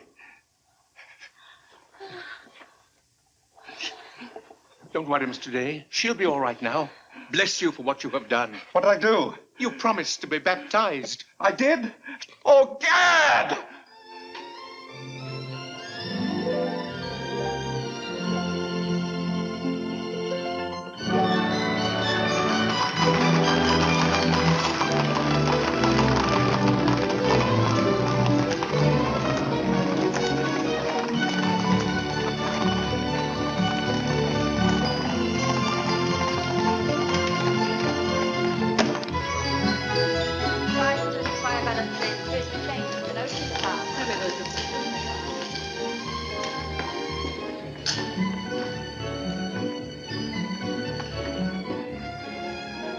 Isn't it drafty here, Mother? Shall I get your coat, Mother? The No, doctor said thank you you. mustn't take cold. I'm quite comfortable, thank you. Come on now, let's stay together. Holland, don't you get lost again. Aren't the hats lovely this year? Ostrich feathers. You wouldn't wear that hat, would you, Mother? I think that's very pretty. I think they're all pretty. Oh, I do need some pink silk thread. Oh, isn't this applique beautiful? Just arrived from Paris, madam. It's charming. What are you looking for, Mother? Oh, I'm just shopping. I think I'll just take a plain one. But this is the very latest. We've only had them in a few days. Remember, Mother, this is your first day out. You mustn't get too tired. No, I'm saving myself, dear. I have to. Cousin Cora's coming tomorrow. She is? Does Father know about it? Not yet. Is Mary coming too? Yes, dear. Holland, don't touch things. I'll bet you knew it. No, Look, I'm Mother, excited. just like Father. Not tomorrow. Yes, it is, isn't Aren't it? the sleeves a little long? Exactly fits well like across the yours. shoulders. Come on now, Holland. Now take about my the hand. sleeve. Don't get lost again. Do we have any more of this material? Yes, we do. Store doesn't Thank you. like you to touch things. This one is genuine imitation Dresden. The original design by Duryea. John, isn't this the darlingest thing? It's exactly what I've always wanted. How much is this lovely pug dog? $15, ma'am. $15? Gee whiz, Mother. We can buy a real-life bloodhound for $5. Oh, isn't he perfectly adorable? Oh, I shouldn't. I know I shouldn't. Mrs. Day. Oh, Mrs. Whitehead. How nice to see you. Are you quite recovered? Almost. This is my first day out. We've missed you at the church. You remember Mr. Morley? How do you do, Mrs. How do you do? Mr. Morley preached the Sunday Dr. Lloyd was ill. Oh, yes. I can't tell you how much I enjoyed your sermon. Even my husband enjoyed your sermon. We've just come from the board meeting of the foreign missions. I'm taking Mr. Morley home to lunch. I had to drop in here to pick up a purchase. I won't be a minute. Is your parish in the city? Yes, it's on the outskirts. My church is in Audubon Park. Oh, way up there. Oh, are you acquainted in Audubon Park? No, I don't believe we know a soul there. Mr. Morley, would this be possible? My husband, Mr. Day. If we lower the collar, it'll be a very fine fit. You won't find a better suit of clothes in the city for $15. Oh, it's not the price. It's the money. Thank you for holding it for me. You're welcome. Goodbye, Mrs. Day. I hope we meet again soon. Goodbye. It was very pleasant meeting you again. I think it was divine providence. I shall be delighted to be of service. Goodbye, Mr. Morley. Goodbye. May I work it? Oh, no, it's against the rules.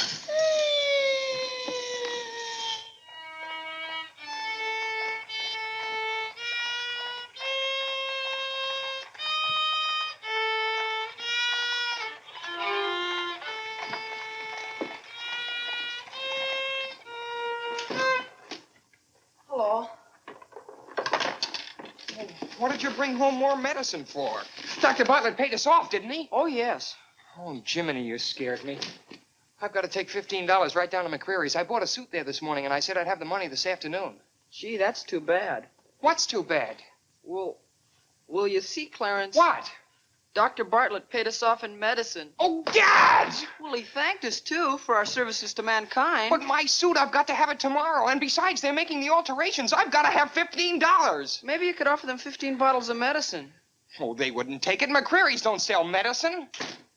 Father. Vinny, I'm home.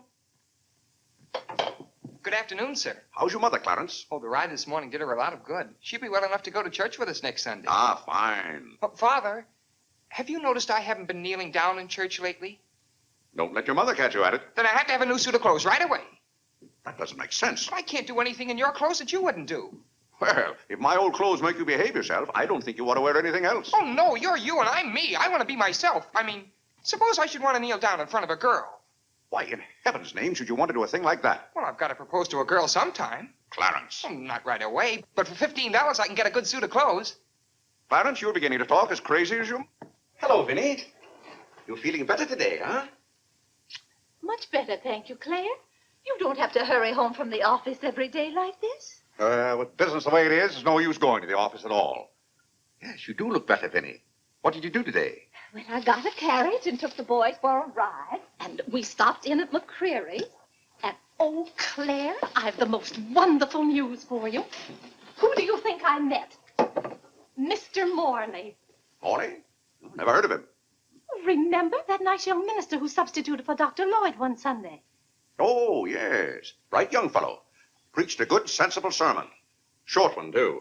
Ought to be more ministers like him. Well, Claire, his parish is in Audubon Park. You know, way up above Harlem. Nobody knows you up there. You'll be perfectly safe. Safe? Vinny, what the devil are you talking about? I've gone all over everything with Mr. Morley, and he's agreed to baptize you. Oh, he has. The young whippersnapper. Very nice of him. We can go up there any morning. We don't even have to make an appointment. Who said I was going to be baptized at all? Why, Claire, you did. Now, Vinny.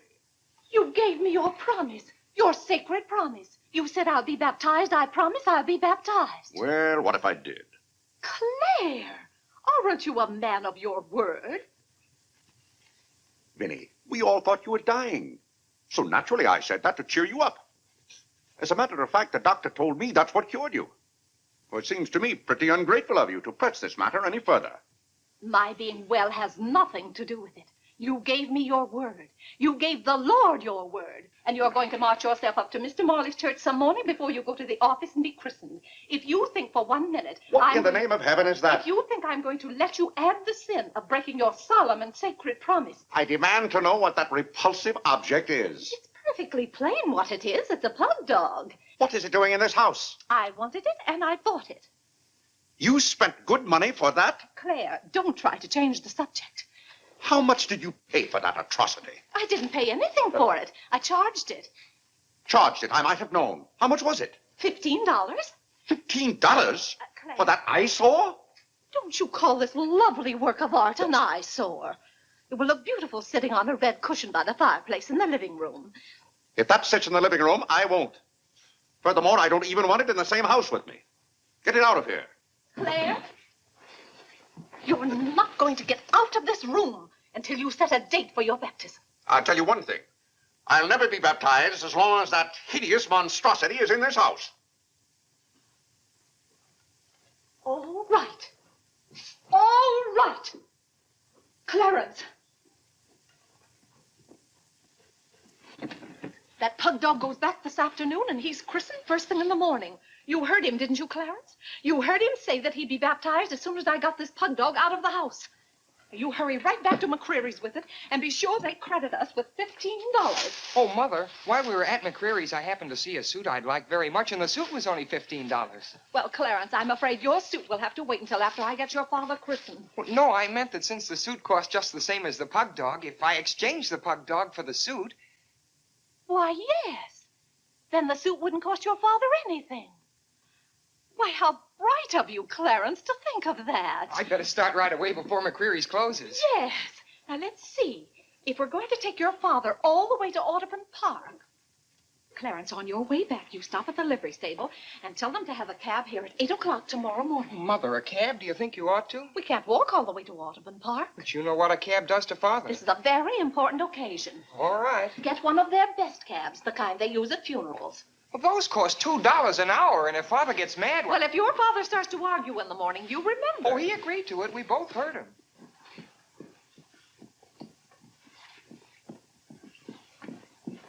I hope you notice Clarence is returning the pug dog. Well, that's a sign you're getting your faculties back. Don't dawdle, Clarence.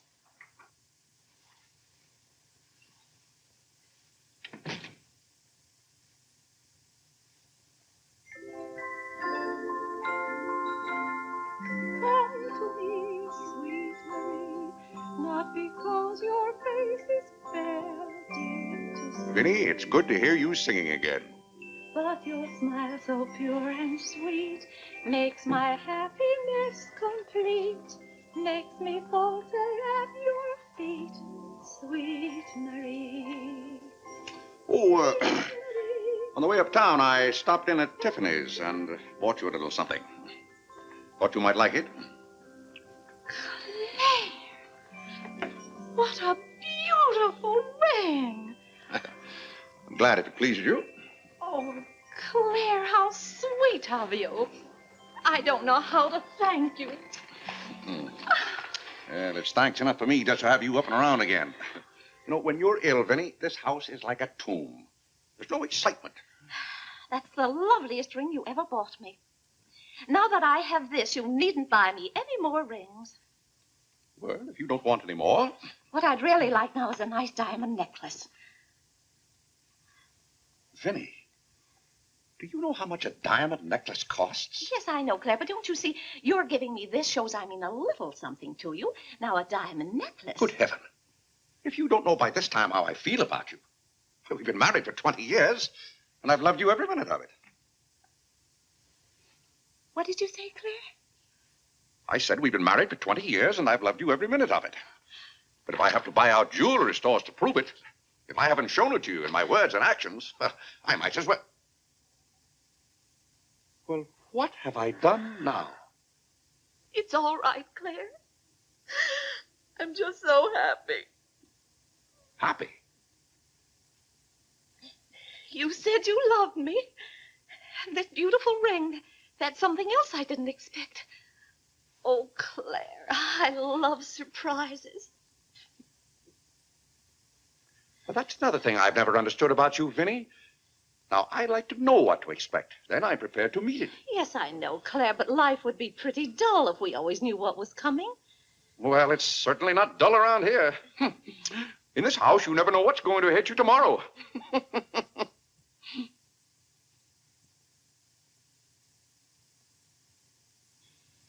Every daisy in the dell knows my secret, knows it well, and yet I dare not tell thee, sweet Marie, sweet Marie, Sweet Marie, come to me, not because your face is fair, love to see. love to see. Every daisy in the dell knows my secret, knows it well, and yet I dare not tell, sweet Marie.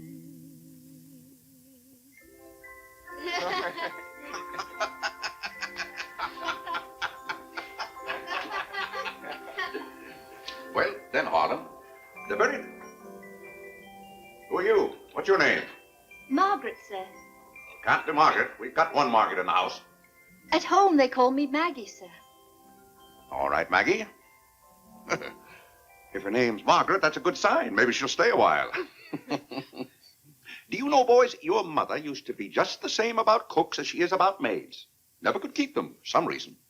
Well, one day about 14 years ago. Yes, it was right after you were born, John. My, you were a homely baby.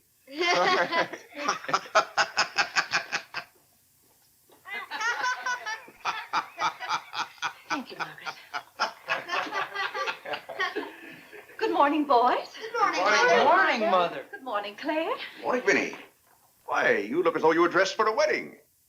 Do I, dear? Yes. Have a good night? Yes, thank you, Claire. Sit down, Vinny. Sit down, boys. Oh, thank you, Clarence. Well, seems to me everyone's all dressed up this morning. What's on the program for this fine day? Well, this afternoon, May Lewis's mother is giving a party for everyone in May's dancing class. Harlan's going to that. I don't want to go, Mama. Harlan, don't you want to go to a party and get ice cream and cake? May Lewis always tries to kiss me. When you get a little older, you won't object to girls wanting to kiss you. Will he, Clarence?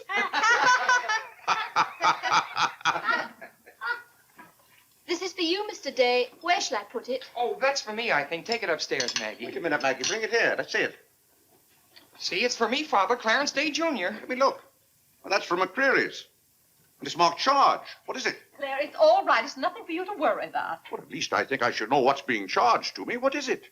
Claire, stop your fussing. It's a new suit of clothes for Clarence, and it isn't costing you a penny. It's marked charge $15. It's costing me $15. And I told Clarence... Claire, can't you take my word? It isn't costing you a penny. I'd like to have you explain why it isn't. Because Clarence took the pug dog back and got the suit instead. Of course. And they'll charge me $15 for the suit. Nonsense, Claire. We gave them the pug dog for the suit, don't you see? Then they'll charge me $15 for the pug dog. But, Claire, they can't. We haven't got the pug dog. We sent that back. Well... But...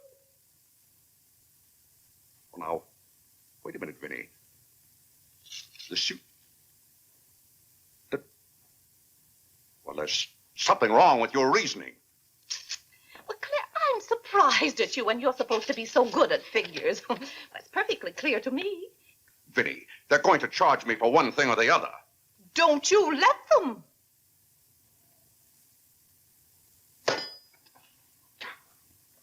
Well, McCreary's aren't giving away suits and they aren't giving away pug dogs. Why, it should be clear to a child that if Clarence sent the pug dog back, they... What? I will not have that botanical freak in this room. John, have you been going around this town selling medicine? Yes, Mother. Dog medicine? No, Mother, not dog medicine. This letter from Mrs. Sprague says you sold her a bottle of this medicine and that her little boy gave some of it to their dog and it killed him. Now she wants $10 from us for a new dog. Here, let me see that letter. Well, he shouldn't have given it to a dog. It's for humans. Why, it's Bartlett's beneficent balm made from a secret formula. Have you been going around among our friends and neighbors selling some patent nostrum? But it's good medicine, Father. I can prove that by Mother. Vinny, what do you know about this? Well, nothing, Claire. But I'm sure John didn't. No, I mean that day Mother was... That's enough. You're going to every house where you sold a bottle of that concoction and buy it all back. But it's $1 a bottle. I don't care how much it is. Here, I'll give you the money now. How many bottles did you sell? 128. 128? Claire, I always told you John would make a good businessman. Young man, you'll have to come down to my office with me. I'll give you the money to buy back that medicine. $128. And $10 more for Mrs. Sprague's dog. That's $138. Thank you, Vinny. But it's all coming out of your allowance. That means that you'll not get another penny until the whole $138 is paid up. I'll be 21 years old. Oh, Gad! What's the matter, Claire? What's wrong?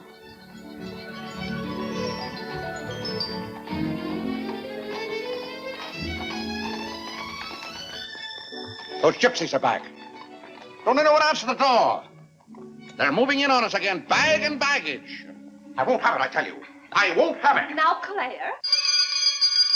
Don't let them in. Claire, hush up. They'll hear you. Tell them to get back in that cab and drive right on to Ohio. As if we could turn our own relatives away. But they're extravagant enough to take cabs when horse cars run right by our door. And now you be quiet and behave yourself. John, come help with the baggage. Why do they always have to pounce on us without any warning? Cora, Mary. Well, it's so good to have you back again. How are you, Vinny? We've been so worried about you. Oh, I'm fine now. Did you have fun in Springfield? Yes, Was it? John. My, you're still growing. Thank you, Cousin John, Cora. go get the baggage. There's Hello. Whitney. How are you, darling? Fine, thank you. And little Harlan. Hello. Have you been a good boy? No. Claire, the girls are here. Cousin Claire, here we are again. My, it's so nice to be back. How do you do, Mr. Day? How do you do? Come and sit down and have some breakfast with us. Oh, we had breakfast at the depot. Well, we practically finished ours. I haven't finished my breakfast. Well, then sit down, Claire. Come and have a cup of coffee anyway. Oh, thank Mary, you, sit over Vinny. there. Cora, Maggie, clear those places. My, this seems so natural. Claire, don't let your kippers get cold. Maggie, serve some coffee. Yes. Where's Clarence? Well, he must be upstairs moving his things so you can have his room again. Oh, Vinny, we can't stay overnight. Grandpa Ebbs has been sailing very fast, and that's why I have to hurry back. We're leaving on the 5 o'clock train this afternoon. Well, Cora, it certainly is good to see you again.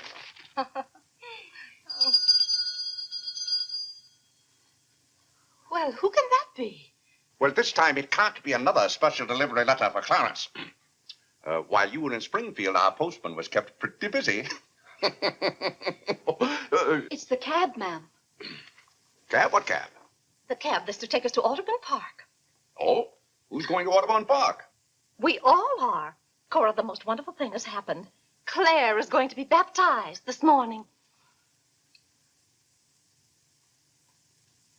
Vinny, what are you saying? I'm saying you're going to be baptized this morning. I am not going to be baptized this morning or any other morning. You promised yesterday that as soon as I sent that pug dog back, you'd be baptized.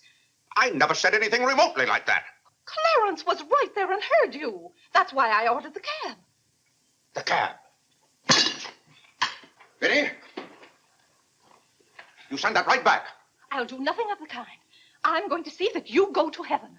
I can't go to heaven in a cab.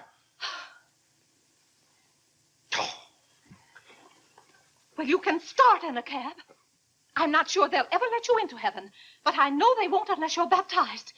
They can't keep me out of heaven on a technicality. Claire, stop quibbling. You may as well face it. You've got to make your peace with God. Until you stirred him up, I had no trouble with God. Harlan, Whitney, come get your Sunday hats.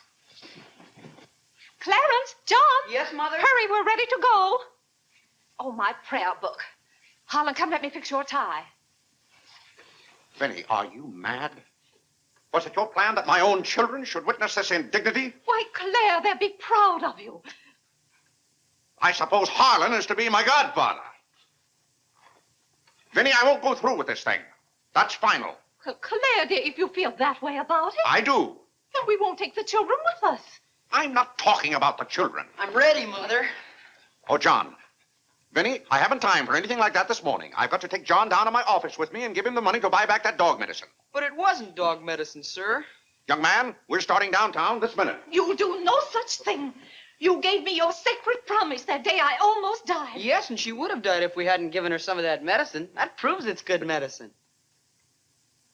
You gave your mother some of that dog medicine?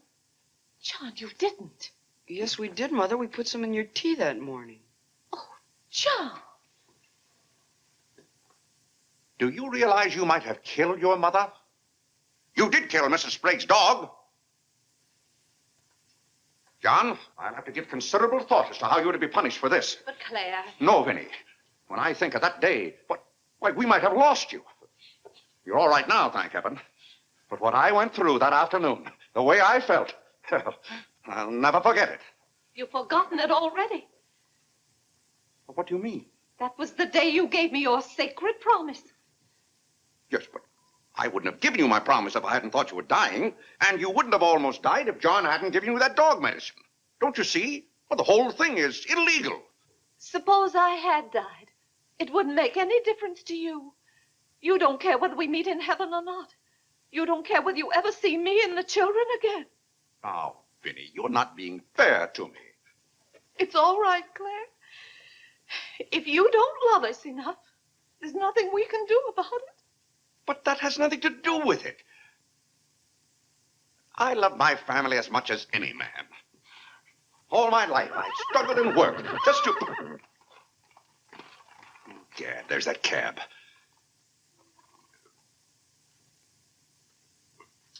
Vinny, you're not well enough to go all the way to Audubon. Oh, I'm well enough if we ride. But that trip would take all morning. And those cabs cost $1 an hour. This is one of their best cabs. This costs $2 an hour. Well, then why aren't you ready? Get your hat on. Oh, tarnation! Hallelujah! Amen! Young lady, if it hadn't been for you, no one would have known whether I was baptized or not.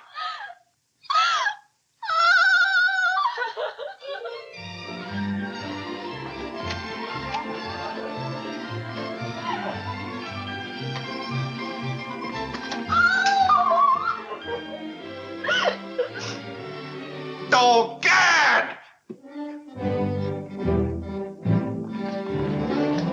Good morning, Mr. Day. Going to the office? No.